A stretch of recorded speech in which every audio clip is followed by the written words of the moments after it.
యాత్ర చేశారని టీడీపీ నేత బోండా ఉమా ఎద్దేవా చేశారు. జగన్ ఏడ్చలేక నవ్వుతూ మొత్తం సీట్లు తామే గెలిచి చరిత్ర సృష్టిస్తున్నామని చెప్పుకోవడం విడ్డూరమన్నారు. అంత నమ్మకం ఉన్నప్పుడు మా కూటమి విజయం సాధిస్తే వైసీపీని మూసేస్తామని ఎందుకు చెప్పట్లేదని బోండా ఉమా ప్రశ్నించారు.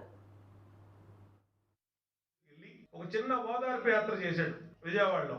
ఎందుకంటే ఐపాక్ టీం వాళ్ళందరూ కూడా ఈ సర్వేల్ని ఎనాలిసిస్ చేసి అన్ని రకాలుగా ప్రశాంత్ కిషోర్ మొదటే చెప్పాడు, అలాగే అనేక సీనియర్ జర్నలిస్టులు చెప్పారు, మీడియా చెప్పింది, అలాగే ఇవాళ ఐపాక్ టీము అదే నిజమైంది అనేది అందరూ దీంట్లో ఉంటే ఈనాడు ఓదార్పు యాత్రకు వెళ్ళి వాళ్ళు ఓదార్చి బయటకు వచ్చి ఏడవలేక నవ్వుతూ జగన్మోహన్ రెడ్డి మొత్తం సీట్లు మాయే, మొత్తం గెలుస్తున్నాం, చరిత్ర సృష్టిస్తున్నాం, జూన్ 4వ తారీఖు దేశం మొత్తం ఏపీ వైపు చూస్తుంది అన్నాడు.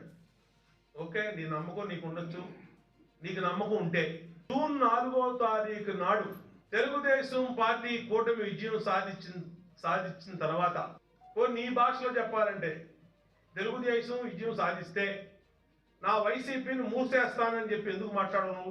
మరి గెలుస్తున్నానని చెప్పావు, ఏకపక్ష విజయం అని చెప్పావు, సీట్లన్నీ 175 సీట్లు నీకే అని చెప్పావు.